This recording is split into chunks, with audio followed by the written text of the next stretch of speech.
Hello again. This is the second video I've recorded this weekend.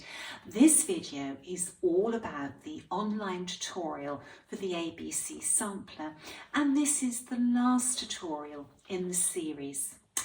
At today's tutorial, we're going to be focusing on the last group of stitches in the sampler, and we have the lace stitch, which is a Berlin woolwork stitch, and this stitch became very popular in the 1840s.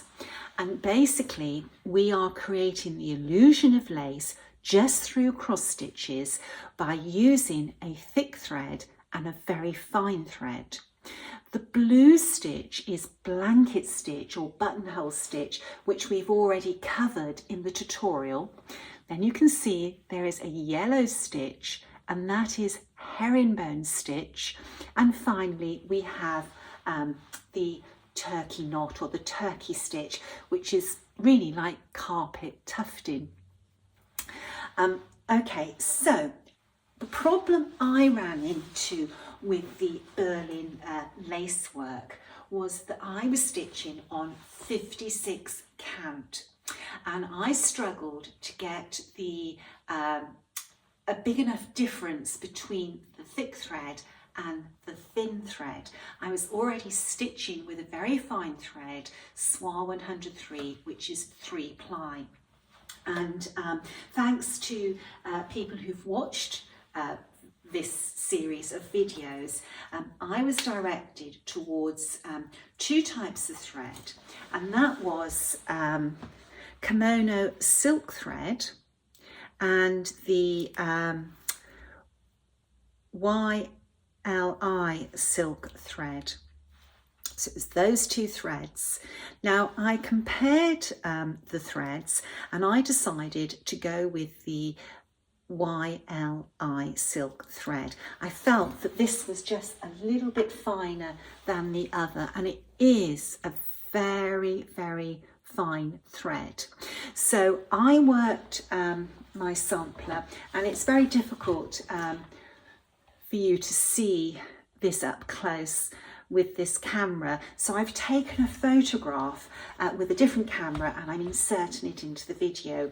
I've just created an illusion of lace, but for those of you who are not stitching on 46 count, you will find it easier to create that illusion.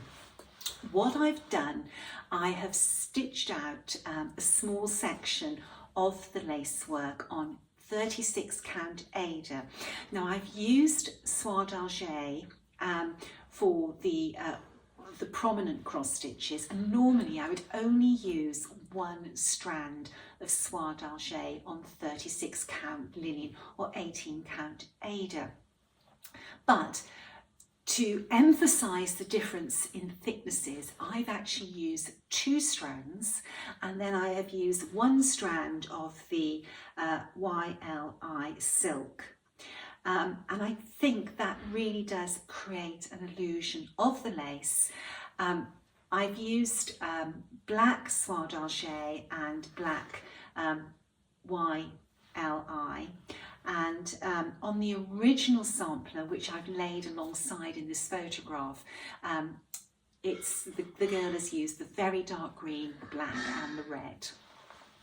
Okay, so there's nothing complicated about the Berlin lace stitch.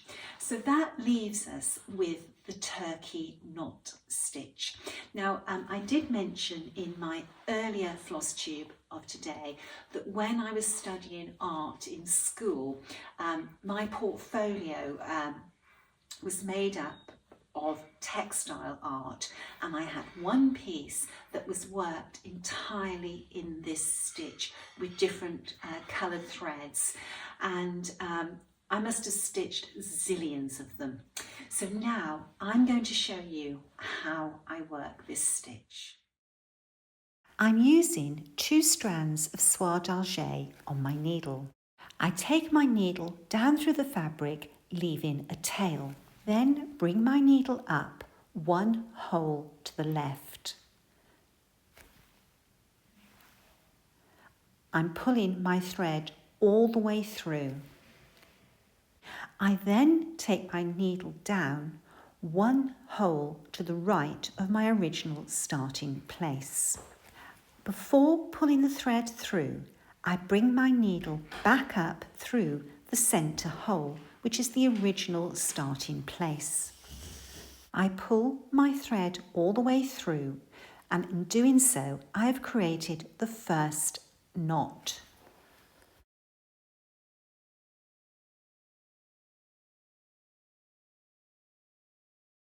To create the second knot, I take my needle back down one hole to the right.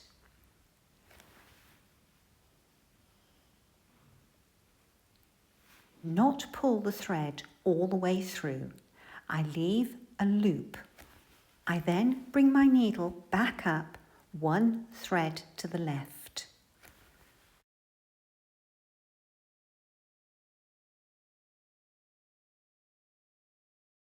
I then take my needle back down 2 threads to the right. Note that my working thread is above the line I am stitching.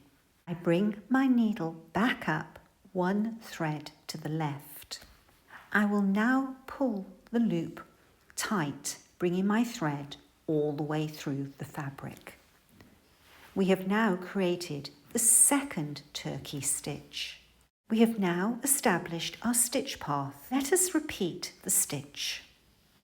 Note that I am holding the loop below the line I am working, but when I am laying the part of the stitch where I secure it in place, I am keeping the loop above the stitch.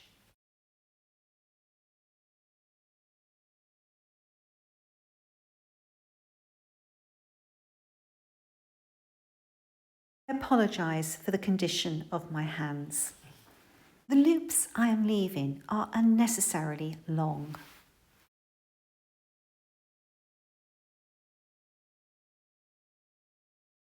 You can use a pin to control the length of your loops.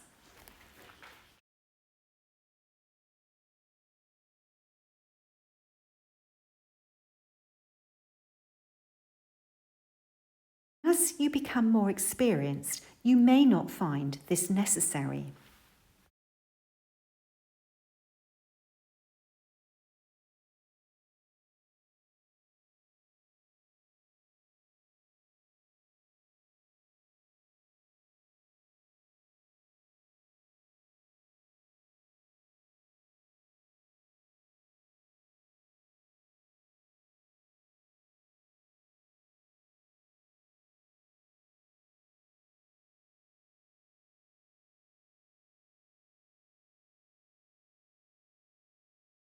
When you come to the end of the row and you have secured the loop in place, cut off the end of the thread. I then laid a second row of turkey knot stitch.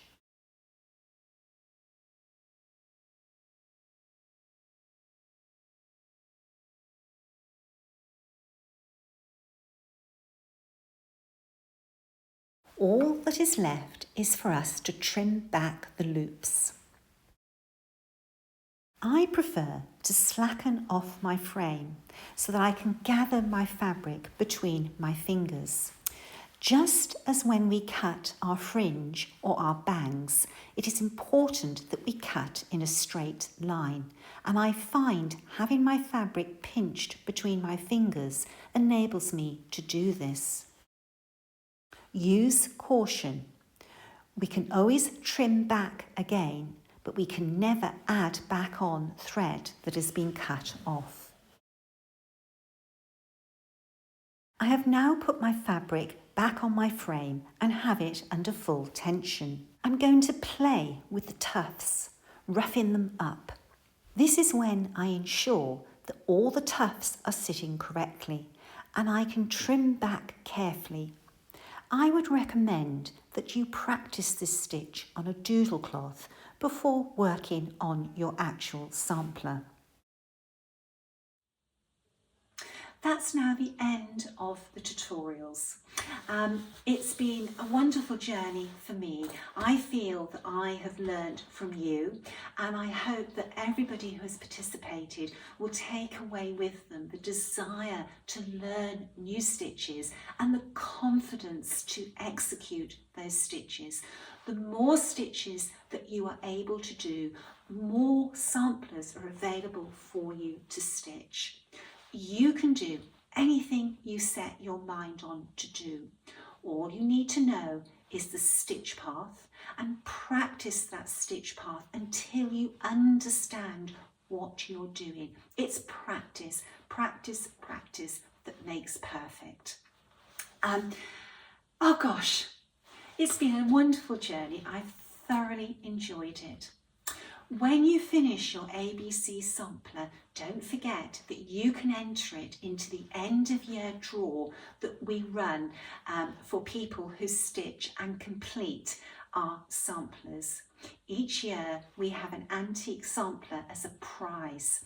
If you finish your ABC sampler, send a photograph to hats.competitions@gmail.com and you might have an antique sampler at the end of the year. Thank you again.